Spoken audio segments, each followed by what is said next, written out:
Baik, Assalamualaikum warahmatullahi wabarakatuh. Waalaikumsalam. Bismillahirrahmanirrahim. Alhamdulillah. Wassalatu wassalamu ala rasulillah. Para pemirsa yang beriman, alhamdulillah hari ini kita berkesempatan untuk membahas hal penting, yakni strategi penanaman karakter dengan 4 menu. Ada no kekerasan, no interaksi, no ini, dan no narkoba. Kita akan bahas satu tema ini, bagaimana kemudian pesantren itu membangun lingkungan yang aman dan konotasi melalui 4 menu tersebut ya. Dan hari ini kita berkesempatan akan mendalami bagaimana strategi pesantren telah hadir di hadapan kita semua, pengasuh pondok pesantren Syekh Rahmat Abad. Selamat pagi Pak Kiai. Selamat pagi. Alhamdulillah ada Pak Kiai. Amin. Kemudian juga kita menghadirkan konsultan hukum di pondok pesantren Syekh Rahmat Abad, Bapak Ainur Rafiq.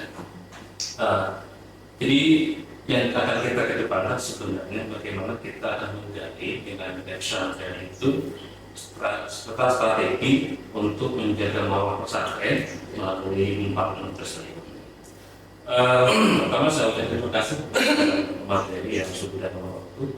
Sebelum masuk ke 4 menu ini Pak Kiai, saya ingin mulai dengan suatu yang saya biasa sebenarnya tentang 4 menu itu.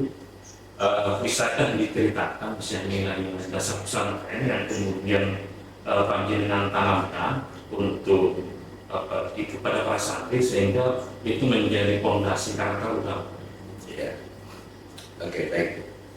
Sebelumnya Assalamualaikum warahmatullahi wabarakatuh. Waalaikumsalam. Alhamdulillah di hari ini kita membahas tema yang sangat penting terkait bagaimana penanaman karakter dengan tematik 4 menu narkoba, juga no kekerasan dan no intoleransi. Baik. Sebenarnya kalau pendidikan karakter kita kalau memakai bahasanya bukan pendidikan karakter, tapi penanaman akhlakul karimah. Hampir mirip. Bukan hampir mirip, memang mirip. Karena memang basicnya pesantren, jadi kita mengistilahkan karakter itu tetap dengan istilah akhlakul karimah.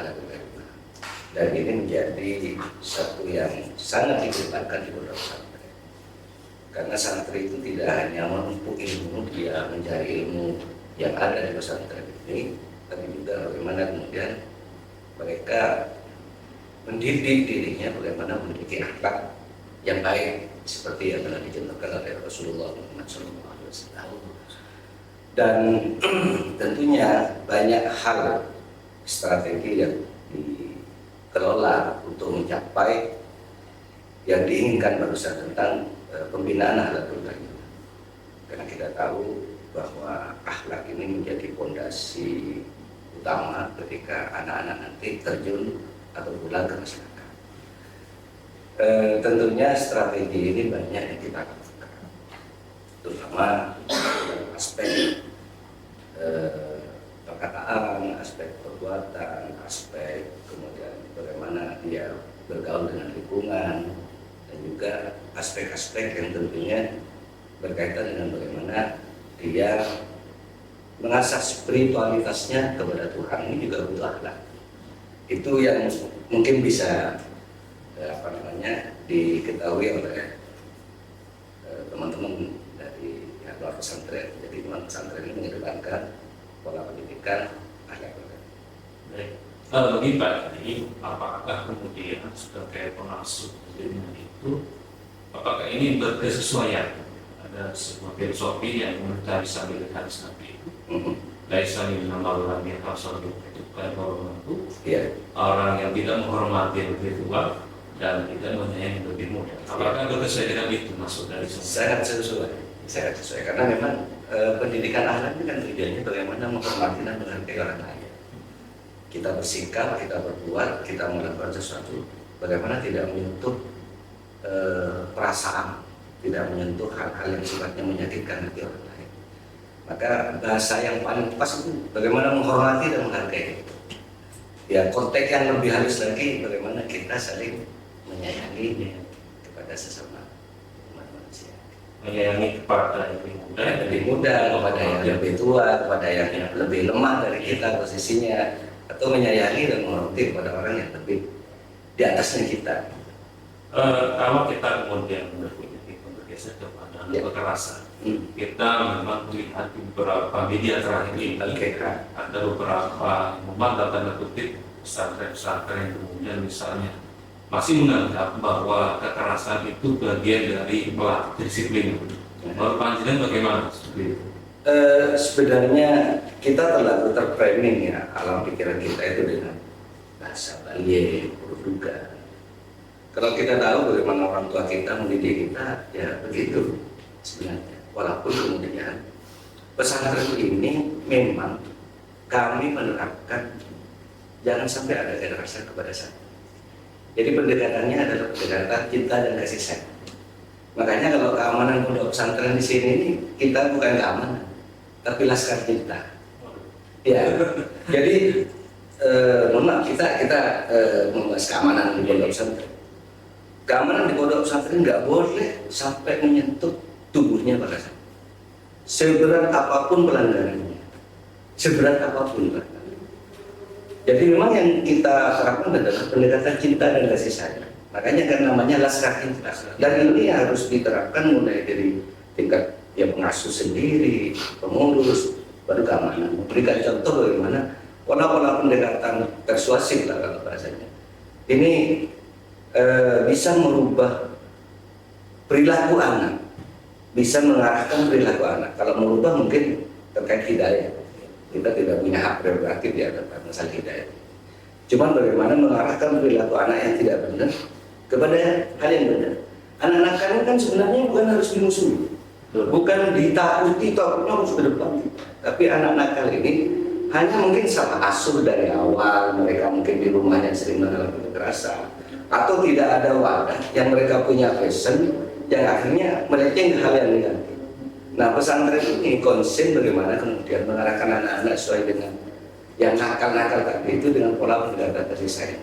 Alhamdulillah sampai detik ini di pesantren ini untuk tingkat kekerasan fisik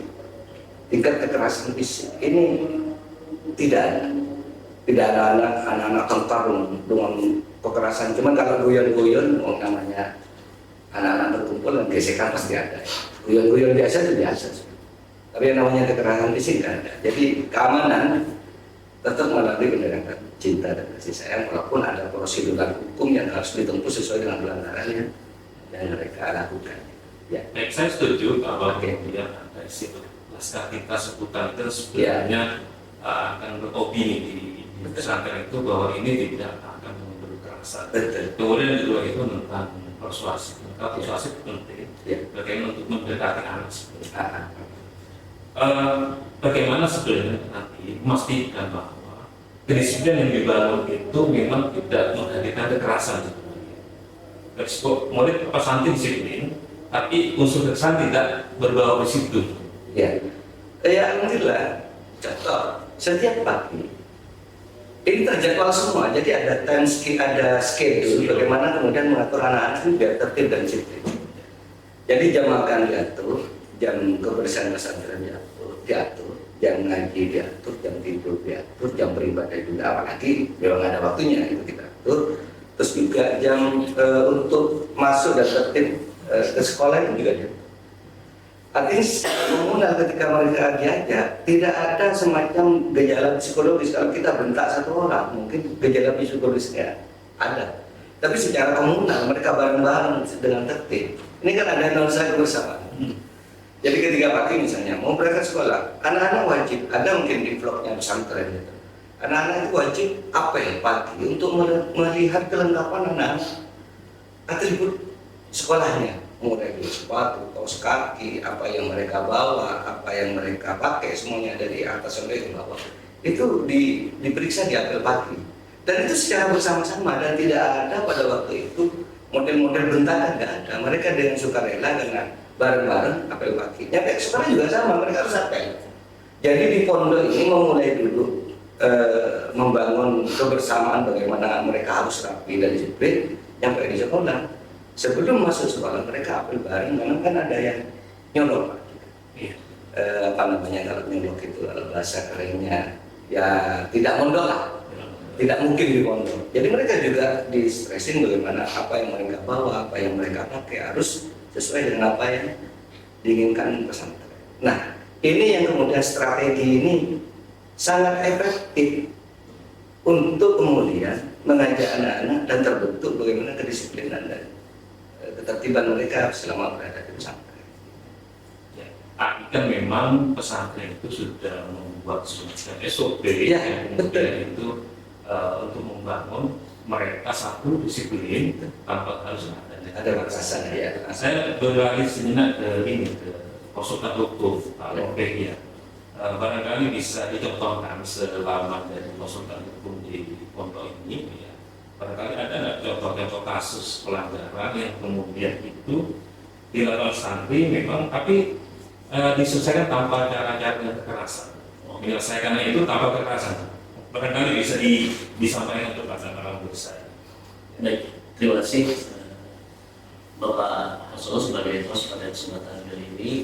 Dan dari apa yang sudah disampaikan oleh Kiai tadi, bahwasanya memang di sini sudah ada yang memiliki tugas dalam hal penegakan kedisiplinan maupun juga dalam hal memberikan hal ini tindakan, tetapi tindakan di sini tetap ada tindakan berdasarkan pada nilai kasih sayang. Jadi ketika ada santri yang melakukan pelanggaran, semisal ini banyak cerita sebenarnya karena memang santri yang mondok itu banyak juga yang berlatar belakang memang bermasalah. Jadi memang dititipkan ke pesantren untuk mendapatkan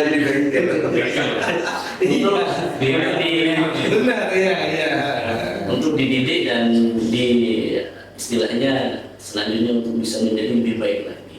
Ada salah satu contoh ketika ada santri, karena memang santri ini pindahan dari beberapa pondok pesantren, ya tidak betah di berbagai pondok pesantren, dari pondok pesantren besar, dari pondok pesantren yang modern maupun yang mendekati salaf. Santri ini tidak kerasan sehingga santri ini akhirnya menghilang artinya dalam artian ini kabur selama kurang lebih dalam hitungan 1 hari 1 malam. Kebetulan dari hasil kerja keras dari para laskar cinta ini akhirnya dapat diketemukan dan kita bawa kembali ke pondok. Dan di sini tidak kami berikan sanksi berupa hukuman atau bagaimana, karena memang kami dalam memberikan tindakan akan melihat track record dari santri tersebut. Istilahnya santri ini berangkat dari latar belakang seperti apa. Dengan latar belakang yang demikian, yang tidak kerasan di berbagai pondok pesantren yang sudah ternama, akhirnya kami memberikan pendekatan secara persuasif, secara keluargaan. Bahkan pada waktu itu kami tidak langsung menginformasikan kepada pihak keluarga.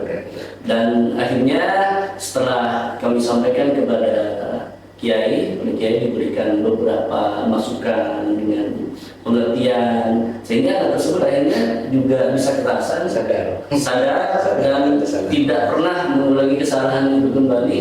Dan alhamdulillah sekarang menjadi bagian dari tentara ya asumsi jadi TNI.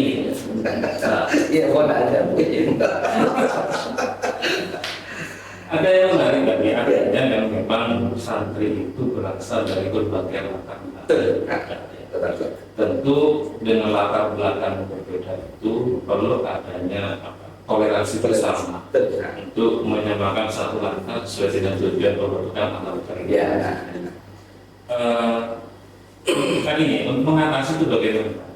Ya. Di tengah misalnya untuk menghindari, oh ini kamu kebetulan ini loh ya, walaupun mungkin kebaikan orang berdua, tapi dengan latar belakang berbeda itu kan barangkali ya walaupun tidak disekat, barangkali akan muncul ya toleransi di antara itu bagaimana?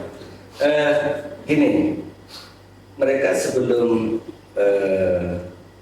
masuk dan beraktivitas ada tim kita bekerja sama dengan sekolah BK yang menelusuri apakah anak-anak ini dari keluarga yang beruntung atau broken head, kemudian dari keluarga yang ini kan banyak mempengaruhi akhlak anak-anak ketika berada di pesantren. Temuan kita yang paling banyak ketika anak-anak ini bermasalah, sebenarnya memang bermasalah dari rumah, bukan bermasalah terkait dengan adaptasi Di pondok. di pondok. Jadi mereka gagal beradaptasi ya kemudian juga gagal bertoleransi gitu, teman-teman. Maka dari itu, karena ini perkara rahasianya para santri, kita membentuk tim di pesantren ini bekerjasama dengan sekolah ini lengkap rekodnya. Si A ini dari keluarga ini orang tuanya kondisinya begini, setiap hari begini, setiap minggu ada penanganan, setiap bulan ada penanganan.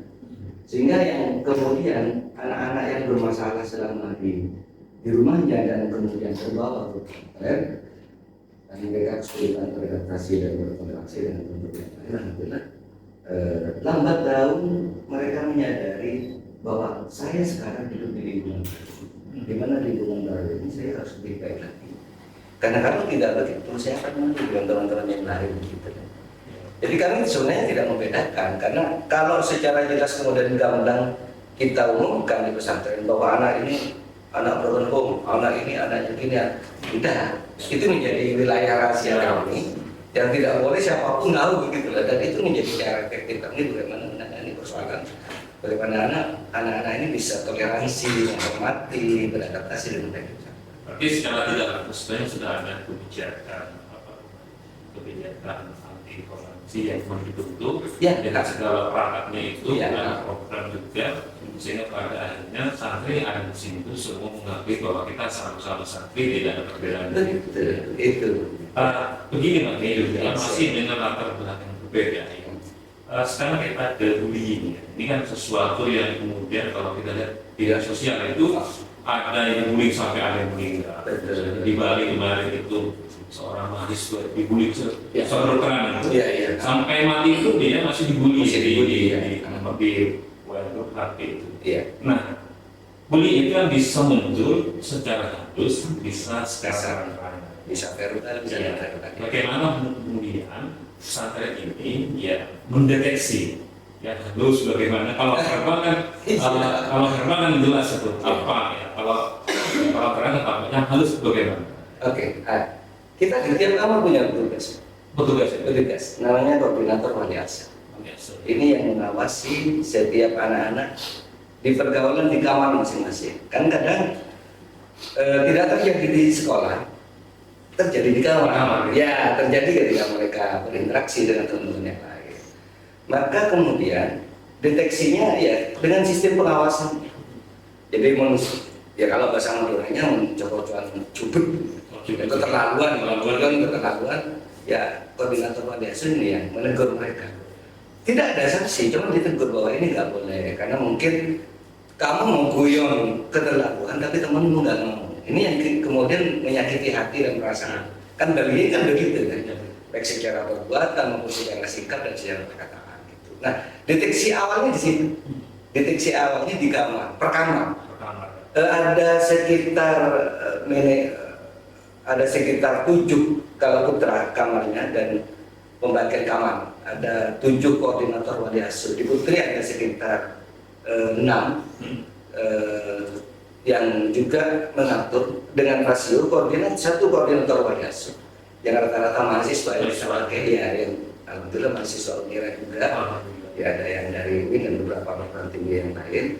Ini yang kemudian dengan rasio 1 orang itu pegang maksimal 15 anak. Rasio satu wali asuh ini pegang 15 anak. Nah, wali asuh ini bertugas satu deteksi awal dengan bagaimana agar tidak terjadi gesekan dengan pembelian atau produk. Jadi ini deteksi awal. Tapi ketika ini berlanjut, ini masuk ke mahkamahnya Laskar Cinta. Artinya kalau sampai pertengkaran dan kadang kan ada yang nggak terima kan gitu. Jadi ini langsung masuk ke mahkamah Laskar Cinta, mahkamah keamanannya pesantren gitu. Nggak selesai, masuk ke saya. Saya adalah puncak penyelesaian dari semua persoalannya. Sejauh ini konsultan hukum kan membawa Laskar Cinta itu di pusat. Barangkali sejauh ini ada tidak kasus-kasus penyelesaian anti bullying itu yang dilimpahkan ke Laskar Cinta sebelum ke pengasuh ke puncak. Dari hasil kami berinteraksi dengan Laskar Cinta, sebenarnya sebelum ada deteksi seperti ini, sebenarnya ada pembiasaan di antara para santri di sini secara verbal untuk bisa berkomunikasi secara santun. Dan di sini memang ada peraturan untuk santri, baik kepada santri yang lebih tua ataupun kepada santri yang lebih muda, untuk menggunakan bahasa dengan ragam bahasa Madura pada ragam tingkatan yang tinggi, paling tinggi. Jadi bahasa halus dengan diawali komunikasi secara verbal yang baik, tentu di sini akan sangat meminimalisir akan adanya deteksi-deteksi bullying dan kekerasan lain.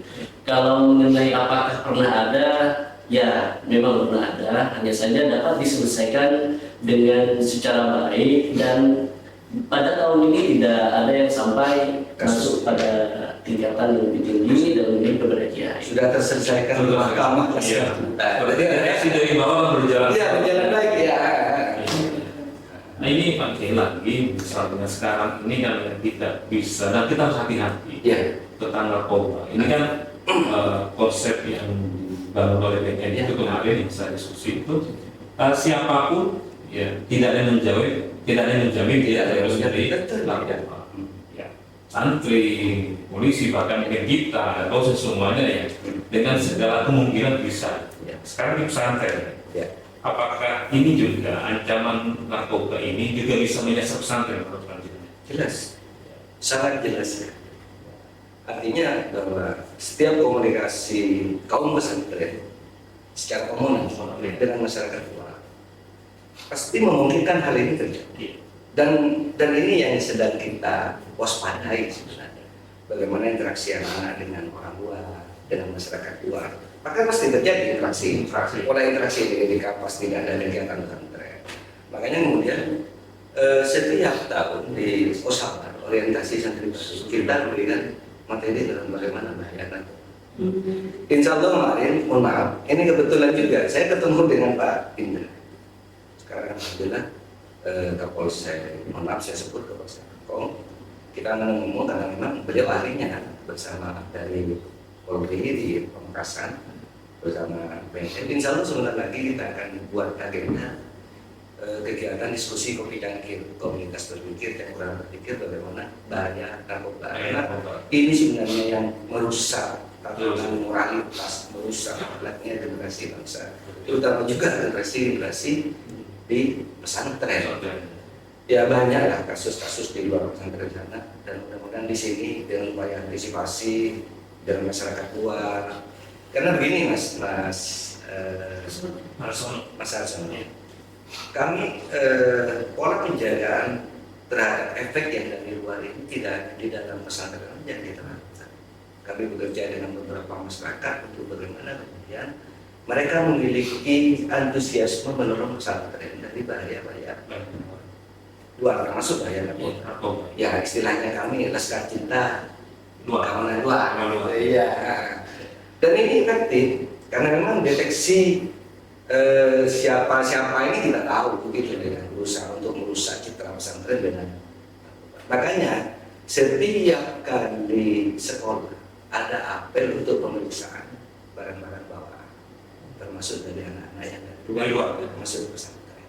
Setiap pagi takut ada sajam, takut bawa HP, takut bawa barang-barang berbahaya seperti itu.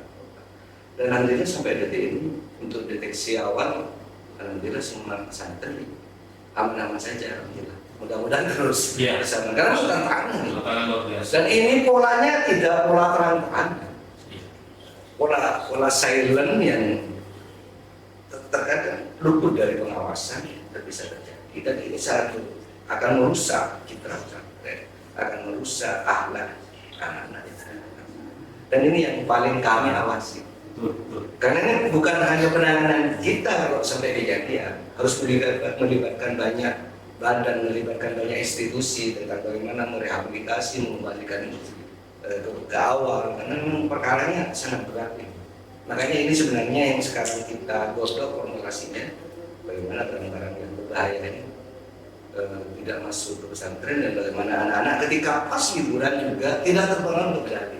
Contoh nanti kalau mau dari universitas saya sudah untuk ikut KIP bagaimana kemudian pesantren dengan betul mengadakan seminar-seminar tentang bahaya narkoba. Ya.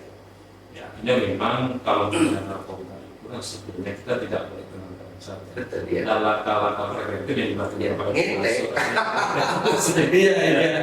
mulai pemeriksaan berjenjang itu, ya tentu kami juga sangat mendukung karena ini Ya. untuk kebaikan bersama dan tidak mungkin tugas ini dilakukan oleh KK sendiri. Ya. Kontrol hukum mau menambahkan isu narkoba yang untuk mencegah agar ya menghindari pesantren dan bagaimana? Dalam hal ini kami dari pihak pesantren sudah sangat lama bersinergi dengan baik dari pihak kepolisian dari sektor kota maupun dari resort dari Kapolres di sini, ya dari Padumau dan juga dari Polres Pamekasan di sini beberapa kali kami undang secara langsung karena kami ingin para santri itu secara langsung tidak hanya melalui apa yang disampaikan oleh dari pihak keamanan maupun dari konsultan hukum, tapi kalau mereka menyaksikan sendiri dari praktisi seperti bapak dari pihak kepolisian Yang kompeten. ya kemudian menyampaikan seperti apa, bukan hanya masalah narkoba ya, lebih spesifik pada narkoba dan mengenai hal-hal yang lain, tentu mereka akan memiliki pemahaman yang lebih bermakna. Dan ini akan menjadi agenda terus akan menjadi agenda kami selanjutnya. Agenda prioritas Ya, terutama pada masa orientasi siswa santri baru. Baik, barangkali nanti ini ada pesan-pesan untuk para orang tua kemudian orang wali murid bersantri. Bagaimana kemudian pesan agar mereka semua sama-sama mendukung gerakan Pakmu ini nanti. Untuk masyarakat luas terutama wali santri. Kegiatan ini sangat positif. Sangat positif berarti pihak kampus, pesantren ingin bersinergi. Bagaimana pendudukan, bullying, narkoba, intoleransi ini betul-betul tidak terjadi di kalangan para pelajar, kalangan mahasiswa atau di kalangan masyarakat. Karena memang sebenarnya letak fondasi dasar yang diinginkan Rasulullah itu kan akhlak yang baik kepada masyarakat. Dan itu juga untuk menyempurnakan akhlak. Ini bagian dari pendidikan akhlakul karimah. Pendidikan akhlakul karimah bagaimana kita menghormati dan menghargai. Oleh karena itu kampanye tentang Pakmu ini saya berharap tidak hanya di pesantren, di lembaga-lembaga luar pesantren juga wajib dilakukan. Kalau di Kemenang, mohon maaf saya sebut ada terus bimbingan remaja usia sekolah. Semua yang ini masuk. Nah, ketika ini bersinergi, kampus bersinergi, pesantren bersinergi, kemudian lembaga institusi lain bersinergi, saya kira sangat luar biasa dan rugi kalau masyarakat tidak mendukung. Karena memang sekarang perkaranya adalah menurunnya tingkat moralitas pemuda dan remaja ini karena dikatakan tidak adanya pemahaman tentang Pakmu. Ini penting, sangat penting sekali ya. Saya bisa menyimpulkan bahwa pesantren ini sebenarnya sudah menerangkan bagaimana satu, Ya. anak santri itu berakhlakul karimah, yang kedua adalah berilmu amali. Iya. Barangkali itu, terima kasih. Ya, siap. Oke, terima kasih. Yang saya terima itu bagaimana kita bersama-sama Ya. membangun ini bebas dari semua dakwaan berupa Pakmu ini. Ya. Terima kasih dan Sama-sama. Ya. tetap sehat. Amin. Amin. Kalau juga Ya. semuanya, baiklah para bapak ibu semuanya, terima kasih. Ini mudah-mudahan kita bisa mengambil pelajaran penting bagaimana anak didik kita, sebab kita sebagai orang tua itu betul-betul menjaga keberlangsungan pendidikan mereka sebagai amanah bagi kita semua. Terima kasih semuanya, Pak Kiai, Pak Lopek, dan saya mohon undur diri. Saya Hasanul. Assalamualaikum warahmatullahi wabarakatuh. Waalaikumsalam.